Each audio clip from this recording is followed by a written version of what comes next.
2 जो है हमारा, एक्सपेरिमेंट नंबर जो 2 है बाबू, वो किसने किया था? एवरी, अच्छे से समझना, एक एक एक्सपेरिमेंट करके समझाएंगे क्योंकि ये 5 नंबर का आएगा बाबू एक्सपेरिमेंट, अगर आ गया तो, कोई भी एक्सपेरिमेंट आ गया तो। एवरी मैकेटी, इसके बाद हम लोग पढ़ेंगे blending experiment. Avery McCarty and McLeod,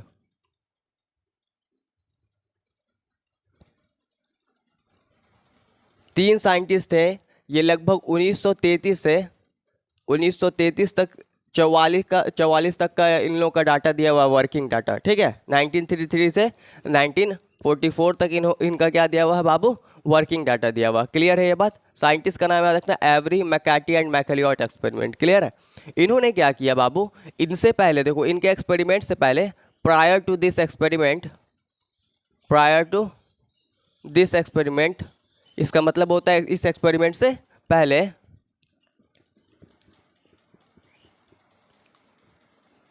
transforming principle, वही ट्रांसफॉर्मिंग प्रिंसिपल जिसका ग्रिफिथ साहब बात कर रहे थे।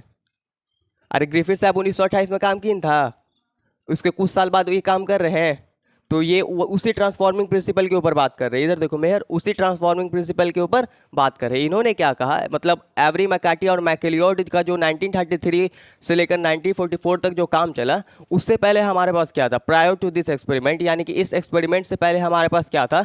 ट्रांसफॉर्मिंग प्रिंसिपल था। ट्रांसफॉर्मिंग प्रिंसिपल था ना बाबू, ट्रांसफॉर्मिंग प्रिंसिपल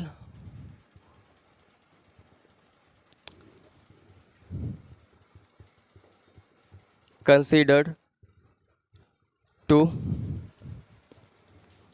be, किसे कंसीडर किया जा रहा था ट्रांसफॉर्मिंग प्रिंसिपल? प्रोटीन को। देखो उन्होंने क्या कहा था, ग्रिफिथ ने क्या कहा था कि ट्रांसफॉर्मिंग प्रिंसिपल है जो कि तुम्हारा एस स्टेन से आर स्टेन में जा रहा है और फिर आर स्टेन को कन्वर्ट कर दे रहा है, आर स्टेन को किस में कन्वर्ट कर दे रहा है? एस स्टेन के, जिसके वजह से जो चूहा है वो मर जा रहा है। तो वो उस ट्रांसफॉर्मिंग प्रिंसिपल का केमिकल नेचर उस वक्त उन्होंने नहीं बताया, लेकिन लंबे समय तक लोगों ने ये कंसिडर किया कि ये जो ट्रांसफॉर्मिंग प्रिंसिपल है वो क्या है? प्रोटीन है। और लंबे समय तक प्रोटीन जो है एज अ जेनेटिक मटेरियल भी कंसिडर किया गया था। लंबे समय तक प्रोटीन जो है एज अ जेनेटिक मटेरियल भी कंसीडर्ड किया गया था। तो एवरी मैकेटी एंड मैकलियोड 1933 से 1944 तक वर्क करते हैं। उससे पहले हमारे पास क्या था कि प्रायर टू दिस एक्सपेरिमेंट, यानी इस एक्सपेरिमेंट से पहले ट्रांसफॉर्मिंग प्रिंसिपल जो है वो किसे कंसीडर किया जाता था? प्रोटीन को। पूछ लेगा आपसे, पूछेगा बताइए एवरी मैकेटी और मैकलियोड के एक्सपेरिमेंट से पहले ट्रांसफॉर्मिंग प्रिंसिपल हम किसे कंसीडर करते थे? तो हम किसे कंसीडर करते थे बाबू? प्रोटीन को कंसीडर करते थे, है ना। और केमिकल नेचर ऑफ दिस, इन्होंने क्या किया, ये जो एवरी मैकेटी एंड मैकलियोड है, इन्होंने क्या किया बाबू? इन्होंने क्या किया? इन्होंने क्या किया? Try to prove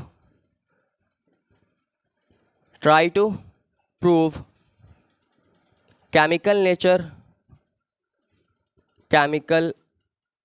nature of this transforming principle. ये जो ट्रांसफॉर्मिंग प्रिंसिपल है उसका केमिकल नेचर एग्जैक्टली में क्या है, ये प्रूफ करने की इन्होंने क्या किया? कोशिश किया। Try to proof chemical nature of transforming principle, जो कि निकला बाबू कौन? डीएनए। और इस बात को कौन साबित करता है? ये साबित कर देते हैं, ठीक है। तो इससे पहले हमको उनके एक्सपेरिमेंट के जाने से पहले हम कुछ एक एंजाइम के ऊपर बात कर लेते हैं। फ्यू एंजाइम, हमारे पास एंजाइम होता है बाबू डीएनएज। क्या होता है? डीएनएज, आरएनएज और प्रोटीएज, ये 3 एंजाइम हम लोग लेते हैं। ये जो एज लग रहा है ना, ये पहचान है एंजाइम का। किसका पहचान है? एंजाइम का। डीएनएज जो है वो क्या करता है? विच ब्रेक डीएनए, जो किसको तोड़ता है बाबू? डीएनए को तोड़ता है। वैसे ही तुम्हारा आरएनएज है, किसको तोड़ेगा? आरएनएज किसको ब्रेक करेगा? Which break RNA. और ऐसे ही तुम्हारा प्रोटीएज है जो किसको ब्रेक या डाइजेस्ट करेगा? विच डाइजेस्ट, किसको डाइजेस्ट करेगा? प्रोटीन को, ठीक है। देखो डीएनए आरएनए हमारा न्यूक्लिक एसिड है, लेकिन डीएनएज और आरएनएज जो है वो हमारा क्या है? एंजाइम है। याद रखना क्या है, एंजाइम है। तो डीएनएज जो है वो ब्रेक करेगा डीएनए को, आरएनएज जो है वो ब्रेक करेगा आरएनए को, और प्रोटीएज जो है वो ब्रेक करेगा प्रोटीन को। ये आप क्यों बता रहे हैं अभी थोड़ा देर बाद पता चल जाएगा आपको। बस इतना याद रखना है कि डीएनएज जो है वो किसको ब्रेक करेगा बाबू, डीएनए जो है वो किसको ब्रेक करेगा, डीएनए को। आरएनएज किसको करेगा, आरएनए को। और प्रोटीएज किसको करेगा, प्रोटीन को। ये तीनों तुम्हारा एंजाइम है, ये दोनों न्यूक्लिक एसिड है, ये भी तुम्हारा प्रोटीन है। क्लियर है, यहाँ तो कोई दिक्कत नहीं। और हुआ क्या, इन्होंने क्या किया बाबू, इस तरह से टेस्ट ट्यूब में एस स्ट्रेन ले लिया। क्या ले लिया, एस स्ट्रेन, है ना। इस तरह से क्या लिया, एस स्ट्रेन ले लिया। ये क्या है, एस स्ट्रेन है। होता क्या है कि इतना तो पता था कि इस एस स्ट्रेन में या तो डीएनए होगा जो कि ट्रांसफॉर्मेशन कर रहा है ना, जो कि ट्रांसफॉर्मेशन कर रहा है, या तो डीएनए होगा या तो आरएनए होगा या तो प्रोटीन होगा। Out of three one is transforming principal. इस तीन में से कोई एक जो है वो क्या है, ट्रांसफॉर्मिंग प्रिंसिपल है। इसी को पता लगाना है कि कौन है वो एक, है ना। Out of three one is क्या है बाबू, ट्रांसफॉर्मिंग प्रिंसिपल है। देखो इस डीएनए, आरएनए और प्रोटीन, इन तीनों में से कोई एक जो है वो ट्रांसफॉर्मिंग प्रिंसिपल है। इनके एक्सपेरिमेंट से पहले ऐसा कंसीडर किया जा रहा था कि ट्रांसफॉर्मिंग प्रिंसिपल प्रोटीन है, इनके एक्सपेरिमेंट से पहले। लेकिन जब ये एक्सपेरिमेंट में घुसे तो बात कुछ और निकल के आ रहा है। समझ में आया बात। तो इन्होंने जो एक्सपेरिमेंट स्टार्ट किया, उन्होंने क्या किया, इन्होंने क्या कोशिश किया, इन्होंने प्रूफ करने का कोशिश किया कि chemical nature of this transforming principle जो है वो डीएनए है। ये प्रूफ करने के लिए ये निकले। क्लियर है ये बात, ये प्रूफ करने के लिए ये निकले। उसके बाद हमारे पास कुछ एंजाइम के बारे में हमने तुमको बताया कि डीएनएस जो है ब्रेक करता है डीएनए को, आरएनएस जो है वो ब्रेक करता है आरएनए को, और प्रोटीएस जो है वो ब्रेक करता है किसको, प्रोटीन को। फिर हमने बोला कि जब हम एक टेस्ट ट्यूब में क्या करते हैं, एस स्ट्रेन लेते हैं, तो हमारे पास डीएनए, आरएनए, प्रोटीन तीनों चीज़ होता है। डीएनए, आरएनए, प्रोटीन तीनों चीज़ होता है। तो डीएनए, आरएनए, प्रोटीन, इन तीनों में से कौन है जो बाबू तुम्हारा ट्रांसफॉर्मिंग प्रिंसिपल की तरह काम कर रहा है। मतलब इसमें से कौन है जो उस आर स्ट्रेन को एस स्ट्रेन में कन्वर्ट कर दिया था। बस यही ढूंढ रहे हैं। Out of three one is transforming principle. इन तीन में से कोई एक है जो कि ट्रांसफॉर्मिंग प्रिंसिपल है। क्लियर है। जैसे पहले हमने क्या देखा था, क्रोमोसोम। पहले बात हो रहा था क्रोमोसोम के ऊपर कि क्रोमोसोम में डीएनए, आरएनए और प्रोटीन है, उन तीनों में से कोई एक तुम्हारा ट्रांसफॉर्मिंग प्रिंसिपल है। वैसे ही यहाँ पे भी डीएनए, आरएनए, प्रोटीन, इन तीनों में से कोई ट्रांसफॉर्मिंग प्रिंसिपल है। याद करो, लिंकेज और क्रोमोसोमल थ्योरी जो था वो क्या कर दिया था, वर्क को नैरो डाउन कर दिया था, यानी सीमित कर दिया था क्रोमोसोम तक। उन्होंने बता दिया था कि जो जेनेटिक इन्फॉर्मेशन है, जेनेटिक मटेरियल का मतलब क्या है कि जो इन्फॉर्मेशन को कैरी करे, जेनेटिक इन्फॉर्मेशन को कैरी करे। उन्होंने ये बता दिया था कि जेनेटिक इन्फॉर्मेशन जो है वो कहीं ना कहीं क्रोमोसोम पे ही है, और क्रोमोसोम डीएनए, आरएनए और प्रोटीन का ही बना होता है। इसका मतलब ये है कि उन तीनों में से कोई एक जो है हमारा क्या है, जेनेटिक मटेरियल हो सकता है। तो वही कह रहे हैं, out of three one is transforming principal. इसमें से इस तीन में से कोई एक जो है वो ट्रांसफॉर्मिंग प्रिंसिपल हो सकता है। समझ में आया बात, क्लियर है यहाँ तक। और एक्सपेरिमेंट देखते हैं, एक्सपेरिमेंट देखोगे तो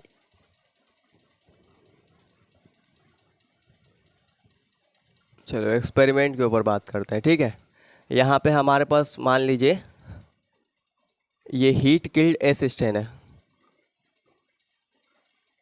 ये क्या है बाबू, heat killed S strain.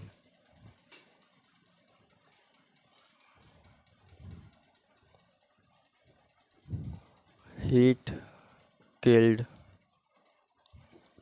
S strain. हम क्या करते हैं, यहाँ से बायोकेमिकल को प्योरीफाई कर लेते हैं। मतलब डीएनए, आरएनए या प्रोटीन को हम क्या करते हैं, यहाँ से निकाल लेते हैं। समझ में आया बात। बायोकेमिकल जो है उसका क्या कर लेते हैं, प्योरीफिकेशन।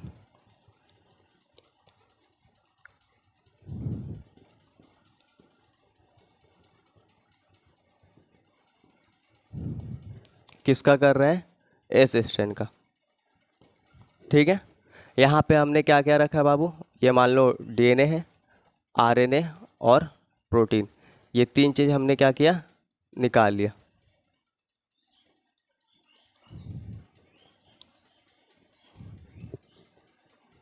ठीक है, डीएनए निकाल लिया, आरएनए निकाल लिया और प्रोटीन निकाल लिया। अब इसी सैंपल का 3 सैंपल बनाते हैं। कितना सैंपल बनाते हैं? 3 सैंपल। ये जो सैंपल है इसके जैसा 3 कॉपी बनाते हैं। एक बनाते हैं इस तरह से बाबू, देखो एक सैंपल हमारा ये हो गया, समझना ठीक है, और उसके बाद दूसरा ये हो गया, और तीसरा सैंपल यहाँ हो गया। एक्सपेरिमेंट को बहुत अच्छे से समझना, गलती मत कर देना एग्जाम में। यहाँ पे भी तुम्हारा क्या होता है, ये जो सैंपल है ना, सेम सैंपल ये यहाँ पे भी रहेगा तुम्हारा। डीएनए रहेगा, आरएनए रहेगा और प्रोटीन रहेगा। डीएनए रहेगा बाबू, आरएनए रहेगा और प्रोटीन रहेगा। इसी तरह यहाँ पे भी क्या होगा, यहाँ पे भी तुम्हारा डीएनए, आरएनए और प्रोटीन रहेगा। क्या हो रहा है, यहाँ पे भी तुम्हारा क्या होगा बाबू, डीएनए, आरएनए और प्रोटीन होगा। सिमिलर यहाँ पे भी, क्योंकि 3 सैंपल एक जैसा बनाए हैं बाबू, डीएनए, आरएनए और protein. This is your DNA, ये आरएनए, ये प्रोटीन। यहाँ तक तो एक्सपेरिमेंट बिल्कुल आसान लग रहा है, बिल्कुल आसान है, यहाँ तक एकदम क्लियर है। कुछ नहीं, हीट किल्ड असिस्टेंट था हमारे पास, उससे हमने बायोकेमिकल को प्योरीफिकेशन कर लिया, जैसे डीएनए, आरएनए, प्रोटीन निकाल लिया, और डीएनए, आरएनए, प्रोटीन निकाल के एक टेस्ट ट्यूब में रखा है ना। कहाँ से निकाला है? असिस्टेंट से। और इसका मैंने 3 कॉपी बना लिया। कितना कॉपी बना लिया? 3 कॉपी। क्लियर है यहाँ तक? कोई दिक्कत नहीं है। देन हम क्या करते हैं, इस वाले में हम लोग बाबू, इस वाले में हम लोग अब एंजाइम ऐड करेंगे। क्या ऐड करेंगे? एंजाइम। इसमें मैंने ऐड किया डीएनएज। क्या ऐड किया बाबू? डीएनएज। और साथ ही साथ इसमें मैंने ऐड किया आरएनएज। मान लो क्या ऐड किया बाबू? आरएनएज। तो डीएनएज और आरएनएज जब हम ऐड करते हैं तो डीएनए और आरएनए जो है बाबू तुम्हारा, डीएनए और आरएनए जो है तुम्हारा, वो क्या होता है? डाइजेस्ट हो जाता है। होगा ना बाबू? डीएनएज को डीएनए डाइजेस्ट कर देता है और आरएनएज को आरएनए ब्रेक कर देता है। अभी पर कहाँ के आ रहे हैं, है ना, इसीलिए पढ़ाए थे। डीएनएज जो है वो डीएनए को क्या करेगा? ब्रेक कर देगा, और आरएनएज जो है आरएनए को ब्रेक कर देगा। लेकिन प्रोटीन को कोई ब्रेक करने वाला नहीं है। तो यहाँ पे हमारे पास क्या बच जाएगा बाबू? यहाँ पे हमारे पास क्या बच जाएगा? प्रोटीन। प्रोटीन जो है वो नॉट डाइजेस्टेड, प्रोटीन जो है यहाँ पे डाइजेस्ट नहीं हुआ है। क्लियर है? अब क्या करते हैं, यहाँ पे हम ऐड करते हैं आर स्ट्रेन को। किसको ऐड करते हैं बाबू? आर स्ट्रेन को। और जब ऐड करते हैं आर स्ट्रेन को तो हमको रिजल्ट मिलता है नो ट्रांसफॉर्मेशन, मतलब ट्रांसफॉर्मेशन नहीं हुआ। ट्रांसफॉर्मेशन का मतलब समझ में आ रहा है? ये जगह कम पर रुक जाओ। No transformation. अरे यार, इधर एंड कर लेना, ठीक है। समझो, हमारे पास इसमें डीएनए भी था, आरएनए भी था, प्रोटीन भी था। ये क्लियर है? डीएनए भी था, आरएनए भी था, प्रोटीन भी था। बिल्कुल आराम से समझा रहे, समझ लो। 5 नंबर का है ये। डीएनए भी था, आरएनए भी था, प्रोटीन भी था। हमने क्या किया? डीएनएज और आरएनएज को ऐड किया। किसको ऐड किया? डीएनएज और आरएनएज। और हमें मालूम है कि डीएनएज जो है वो डीएनए को तोड़ता है और आरएनएज जो है वो आरएनए को तोड़ता है। क्लियर है? तो डीएनएज और आरएनएज ने डीएनए और आरएनए को तो डाइजेस्ट कर दिया, तो इसका कहानी खत्म। बच गया कौन? प्रोटीन। कौन बच गया? Protein. Protein not digested, protein जो है वो डाइजेस्ट नहीं हुआ। अब हमने क्या किया, इसमें ऐड कर दिया आर स्ट्रेन को, वही आर स्ट्रेन जो स्ट्रेप्टोकोकस का आर स्ट्रेन था, ऐड कर दिया आर स्ट्रेन को। तो आर स्ट्रेन जो है वो ट्रांसफॉर्मेशन नहीं शो किया, मतलब ये आर स्ट्रेन जो है एस स्ट्रेन में नहीं कन्वर्ट हुआ।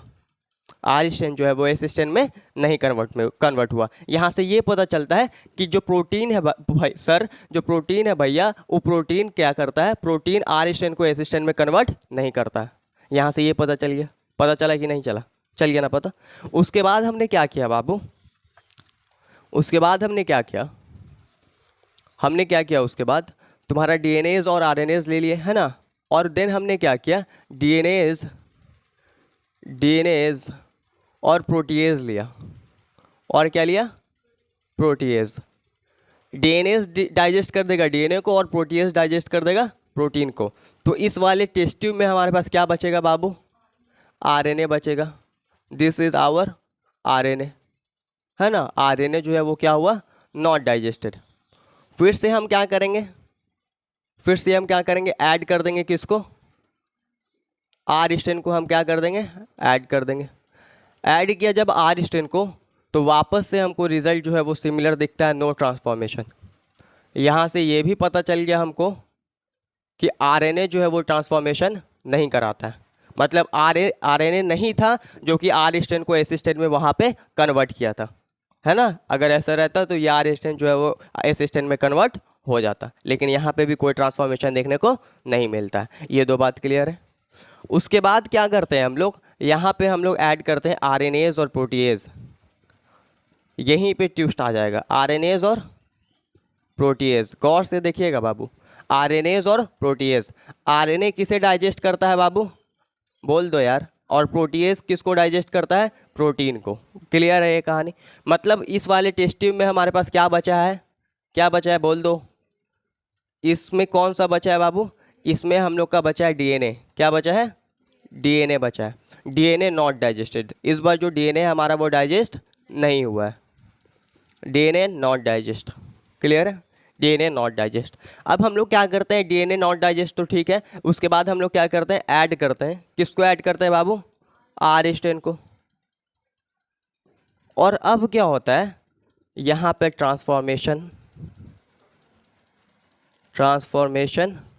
अकर, यहाँ पे ट्रांसफॉर्मेशन हो जाता है और ये जो आर स्ट्रेन था वो कन्वर्ट हो जाता है किसमें, एस स्ट्रेन में। और यहाँ से हमको ये प्रूव हो गया कि ट्रांसफॉर्मिंग प्रिंसिपल, इसने क्या प्रूव कर दिया, इसने क्या प्रूव कर दिया बाबू, दिस इज प्रूव। ये किसने क्या कर दिया बाबू, प्रूव कर दिया कि जो ट्रांसफॉर्मिंग प्रिंसिपल था, ट्रांसफॉर्मिंग प्रिंसिपल था वो कौन था बताओ। ट्रांसफॉर्मिंग प्रिंसिपल जो है वो, ट्रांसफॉर्मिंग प्रिंसिपल जो है वो कौन था, डीएनए था। इस एक्सपेरिमेंट ने प्रूफ कर दिया। क्लियर है, एक्सपेरिमेंट एकदम सेट है। एक्सपेरिमेंट एक बार रिपीट कर देते हैं। हीट किल्ड एस स्ट्रेन से हमने बायोकेमिकल को प्यूरिफाई किया, लाइक डीएनए आरएनए प्रोटीन। इसका 3 सैंपल बनाया, DNA RNA protein, DNA RNA protein, DNA RNA protein. यहाँ पे मैंने क्या किया, डीएनए आरएनए प्रोटीन एक में क्या किया, डीएनएज और आरएनएज ऐड किया। जब हम डीएनएज और आरएनएज ऐड करते हैं तो डीएनए आरएनए जो है डाइजेस्ट हो जाता है, सिर्फ और सिर्फ कौन बचता है, प्रोटीन। और देन हम ऐड कर देते हैं इसमें आर स्ट्रेन, तो आर स्ट्रेन जो है वो ट्रांसफॉर्मेशन शो नहीं करता, आर स्ट्रेन जो है एस स्ट्रेन में नहीं बदलता है। और उसी तरह जब इसमें हम लोग डीएनएज और प्रोटीएज ऐड किए तो डीएनएज और प्रोटीएज जो है उसने डाइजेस्ट कर दिया था डीएनए और प्रोटीन को, यहाँ पे बच गया था आरएनए। ये आरएनए जो है वो डाइजेस्ट नहीं करता आर स्ट्रेन को, और ये आर स्ट्रेन जो है वो ट्रांसफॉर्मेशन नहीं कर पाता है, क्योंकि आरएनए भी भैया ट्रांसफॉर्मिंग प्रिंसिपल नहीं था। फिर उसके बाद डीएनए आरएनए प्रोटीन में हमने आरएनएज और प्रोटीएज को डाला और आरएनए प्रोटीन को डाइजेस्ट करा दिया, बचा हमारा डीएनए। इस डीएनए को जो बचा हुआ था इसमें क्या किया हमने, ऐड कर दिया आर स्ट्रेन को। जब इसमें ऐड किया आर स्ट्रेन को, जो ट्रांसफॉर्मेशन हो गया, मतलब आर स्ट्रेन जो है वो कन्वर्ट हो गया एस स्ट्रेन में। और यहाँ से ये पता चल गया कि वो जो ट्रांसफॉर्मिंग प्रिंसिपल था वो कौन था, हमारा डीएनए था। ये इसने प्रूव कर दिया। लेकिन सवाल ये उठा कि ट्रांसफॉर्मिंग प्रिंसिपल तो डीएनए है, ठीक है, ट्रांसफॉर्मिंग प्रिंसिपल डीएनए ठीक है, क्या जेनेटिक मटेरियल डीएनए है? कैसे हम मान ले, लोगों ने, साइंटिस्ट ने ये कहा कि कैसे हम मान ले कि जेनेटिक मटेरियल जो है डीएनए है ना। तो उसके बाद इनका भी जो कहानी था वो क्या हुआ, दब सा गया। और फिर उसके बाद 2 साइंटिस्ट और आए, और वो 2 साइंटिस्ट का नाम था हर्शे एंड चेस, है ना। 2 साइंटिस्ट, इसके बाद क्या होता है बाबू, और आता है, कितना साइंटिस्ट आता है, 2 साइंटिस्ट और आते हैं, जिनका नाम क्या था बाबू, हर्शे एंड चेस, जो कि अनइक्विवोकल प्रूफ देते हैं। अनइक्विवोकल प्रूफ का मतलब समझ में आता है, सटीक प्रूफ, कोई जिसे ना झुटला सके, जिसे झुटलाया ना जा सके। अनइक्विवोकल प्रूफ देते हैं कि DNA is genetic material. DNA जो है वो क्या है बाबू, जेनेटिक मटेरियल है। और ये प्रूफ देते हैं जो साइंटिस्ट, और जो उनका एक्सपेरिमेंट होता है, उस एक्सपेरिमेंट का नाम होता है ब्लेंडिंग एक्सपेरिमेंट। क्या नाम होता है, ब्लेंडिंग एक्सपेरिमेंट। क्या इस एक्सपेरिमेंट को हम लोग को पढ़ना है डिटेल में? सर बिल्कुल पढ़ना है, और ये तुम्हारा सबसे टफ एक्सपेरिमेंट ब्लेंडिंग एक्सपेरिमेंट ही है। बस इतना बात याद रखना है कि 2 साइंटिस्ट आते हैं, हर्शे एंड चेस, है ना, अनइक्विवोकल प्रूफ देते हैं। ये चेस जो है वो लेडी थी, मार्था चेस नाम था। DNA is genetic material, DNA जो है वो क्या होता है, जेनेटिक मटेरियल होता है। और इसने किसके मदद से प्रूफ किया, अपने ब्लेंडिंग एक्सपेरिमेंट के मदद से। क्लियर है ये कहानी? कोई दिक्कत? इस प्रूफ को, इस एक्सपेरिमेंट को हम लोग कब देखेंगे? नेक्स्ट क्लास में, ठीक है। इस एक्सपेरिमेंट को हम लोग कब देखने वाले हैं? नेक्स्ट क्लास में। इस जो सेकंड नंबर का एक्सपेरिमेंट है वो याद हो गया है एकदम, और फर्स्ट नंबर वाला भी याद हो गया। दोनों एक बार रिकॉल करते रहे, क्योंकि दोनों बाबू इतना इंपॉर्टेंट है एक्सपेरिमेंट, आएगा तो 5 नंबर में आएगा, और 5 नंबर बहुत इंपॉर्टेंट होता है। तुम्हारा पूरा मतलब एग्ज़ाम का 1% बनाता है वो 5 नंबर। कभी ध्यान दियो, 1% जो बढ़ता है तुम्हारा 69 से 70 होता है, या 59 से तुम्हारा 59 से 60 होता है, जो सेकंड डिवीज़न और फर्स्ट डिवीज़न के बीच का मामला बन जाता है, वो 1% बन जाता है 5 नंबर। तो उस 5 नंबर का ये लड़ाई है एक्सपेरिमेंट से, इसको दम सेट कर लो दिमाग में। और कुछ हार्ड तरीके से पढ़ाया नहीं गया, बहुत आसान तरीके से एक्सपेरिमेंट बताया। कोई भी हार्ड लगा ज़रा सा भी? एकदम आसान है एक्सपेरिमेंट, है ना। दोनों एक्सपेरिमेंट को अच्छे से प्रैक्टिस करना है, लिख लिख के 2 बार प्रैक्टिस कर लोगे, याद हो जाएगा। इसे तुम जब बाद में रिवीजन करोगे तुमको बहुत ज़्यादा दिक्कत होगा, और अभी रिवीजन कर लोगे तो तुमको याद हो जाएगा, क्योंकि हम करके देख चुके हैं। ये एक्सपेरिमेंट ऐसा एक्सपेरिमेंट है, जब पढ़ा जाता है तब लगता है कि एकदम आसान है, और जब बाद में रिवीजन करने के लिए बैठते हैं काफ़ी दिन बाद तो पता चलता है ले कुछ समझ नहीं आ रहा क्या क्या हुआ था।